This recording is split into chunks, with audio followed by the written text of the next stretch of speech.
जय श्री राम प्यारे भक्तों।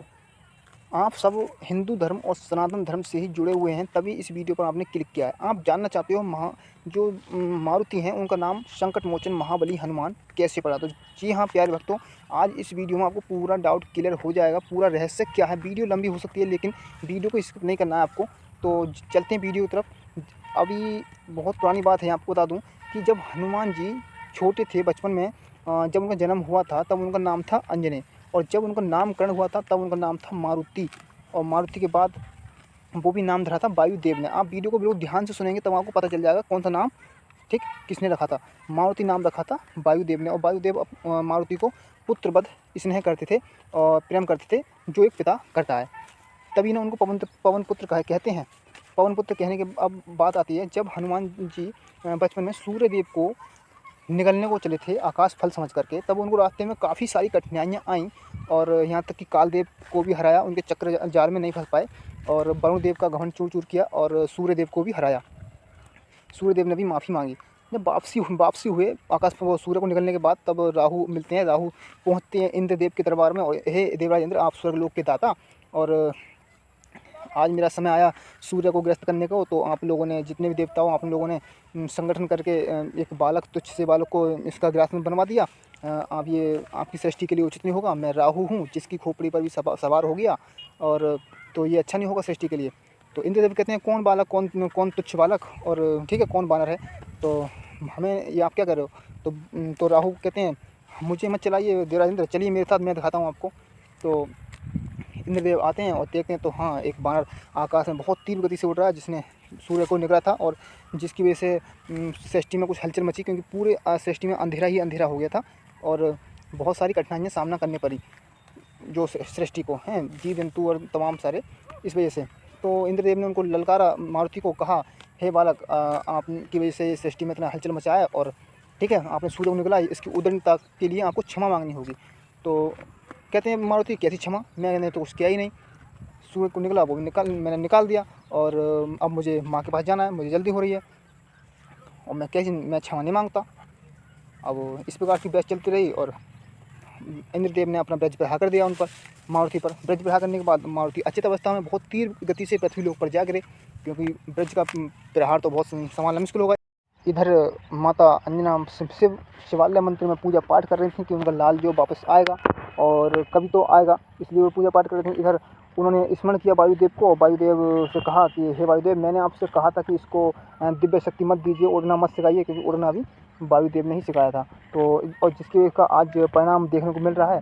तो वायुदेव ने कहा कि हे अंजना माता, और मैं आपको वचन देता हूँ, ये पुष्प रख लीजिए, और इसके पुष्प के मुरझाने से पूर्व भी मैं आपके लाल को वापस ला करके दूंगा।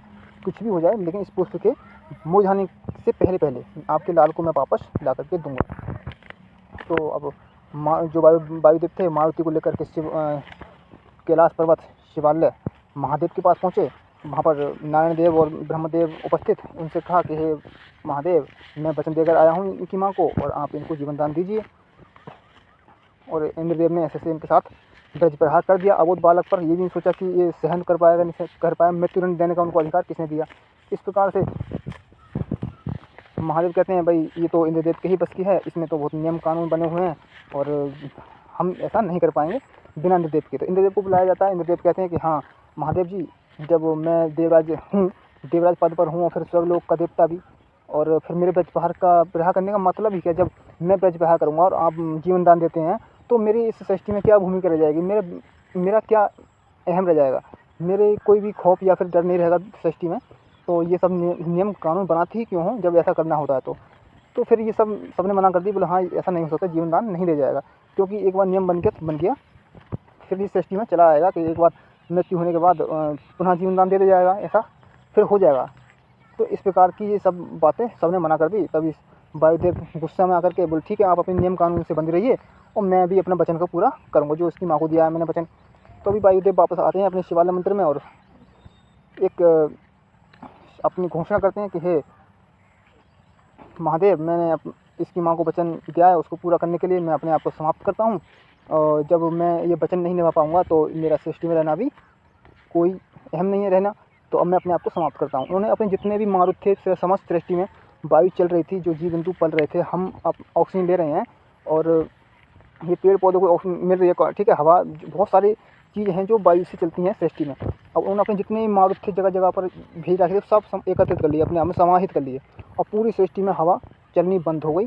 बहुत सारी प्रलय आ गई, मतलब जो सृष्टि थी उनको सांस लेने में कठिनाई हो रही थी, तो सब मूर्छित हो रहे थे, सब अचेत हो रहे थे, जीव जंतु सब खत्म, बहुत सारी सृष्टि। अब इधर इंद्रदेव का जो जयंत लड़का था उसको सांस लेने में कठिनाई आई। वो कह रहा था, पिताजी मैं तो बस चल बसा, मुझे सांस नहीं आ रही है। तभी इंद्रदेव कहते हैं कि हाँ, एक पुत्र का आभास उस इंद्रदेव को हुआ कि एक पुत्र की पीड़ा क्या होती है। तब इंद्रदेव पहुँचते हैं महादेव के पास, बोले महादेव अब तो कुछ करिए, अब इधर मेरा बेटा संकट में है। तो महादेव जी ने कहा कि भाई अब मेरे हाथ में कुछ नहीं है, आप तो वायुदेव के पास जाइए, वायुदेव से क्षमा मांगिए, अब वो ही कुछ कर सकते हैं। तब समस्त देवी तो नहीं लेकिन देवता वहाँ पहुँचते हैं, एकत्रित होते हैं शिवालय में वायुदेव के पास। तभी वहाँ पर क्षमा याचना होती है वायुदेव से कि हमें माफ़ कीजिए और हमसे गलती हो गई, ठीक है। और उसके बाद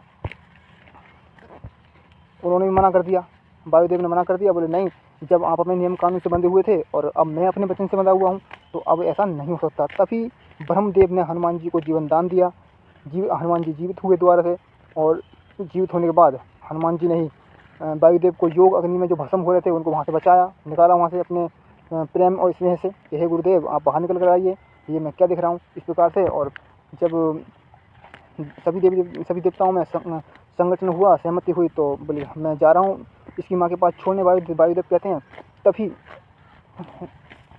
तभी महादेव जी कहते हैं, बोले अभी जाने से पहले हम इनको आशीर्वाद देना चाहते हैं। तो तभी अब बात सुन लेना ध्यान से, अब सुनना, जो मेन वीडियो का पर्पस है वो यहाँ है।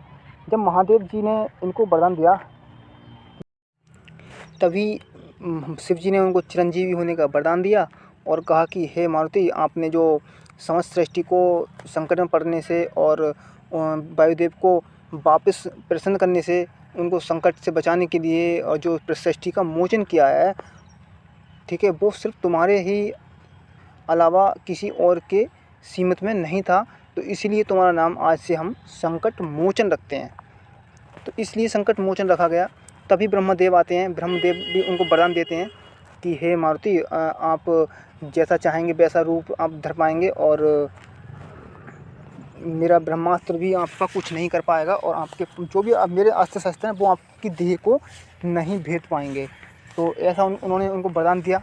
और तभी उन्होंने कहा, जब जो मेरा ब्रह्मास्त्र है वो भी आपको कुछ नहीं कर पाएगा, तब आप महाबली कहलाओगे, आज से तुम्हारा नाम महाबली भी होगा। तब अब 2 नाम रख चुके हैं, अब तीसरा नाम हनुमान कैसे रखा गया, वो हनुमान नाम रखा गया इंद्रदेव के द्वारा। इंद्रदेव कहते हैं, हे मारुति, मैंने आप पर ब्रज प्रहार किया था, इसके लिए मैं क्षमा चाहता हूँ, लेकिन आप जो ब्रज प्रहार था, मेरा ब्रज जो था वो आपके कहाँ लगा था, ठोड़ी पर लगा था, आपके ठोड़ी पर। और ठोड़ी को क्या कहते हैं, हनु कहते हैं, हनु। और ठोड़ी एक ऐसी चीज़ है, जबड़ा, यहाँ पर काफ़ी सारी शक्ति को हम समाहित कर लेते हैं, और बहुत सारी कठिन से कठिन चीज़ हम यहाँ पर कर इसको तोड़ लेते हैं। तो ये ओके बहुत ज़्यादा मजबूत है। तो उसी के लिए आपके हनु के मान रखने के लिए हम आपको एक नाम प्रचलित करते हैं, हनुमान, ठीक है भक्तों। हनुमान कैसे पड़ा कि जो ब्रज प्रहार किया था देवराज इंद्र ने, वो हनुमान जो मारुति के ठोड़ी पर लगकर अर्चित कर दिया था, और ठोड़ी को कहते हैं हनु, पर्यायवाची शब्द इसका हनु, तो इसलिए हनुमान पड़ा था। और बजरंगी नाम कैसे पड़ा था, बजरंग बली भी ऐसे ही पड़ा था, क्योंकि इंद्रदेव ने उनको ब्रज प्रहार किया था, और वज्र का जो है उनको वरदान दिया था कि आपको कोई भी संकट, कोई भी अस्त्र शस्त्र भेद नहीं पाएगा, जो आपके सामने कैसा भी शस्त्र आए, आपका शरीर जो है वो वज्र के समान स्थित हो जाएगा।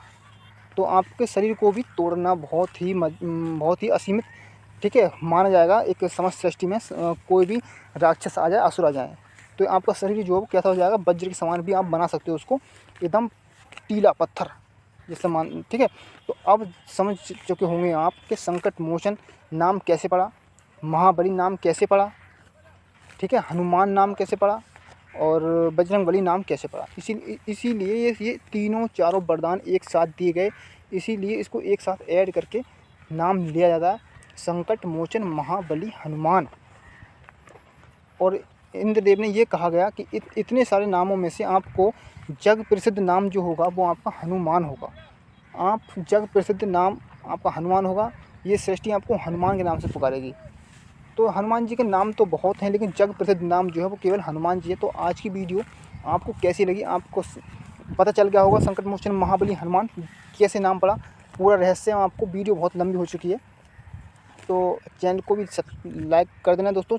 और ठीक है, वीडियो अच्छी लगी तो यार आने वाली वीडियो, हर वीडियो आपके पास आने वाली है, इसलिए चैनल को सब्सक्राइब कीजिए फटाफट। और हनुमान जी की कृपा आप पर ऐसी बनी रहेगी। और एक जयकारा लगाने के साथ साथ ठीक है, एक लाइक भी कर दीजिए। बोलिए संकट मोचन महाबली हनुमान की जय। जय श्री राम।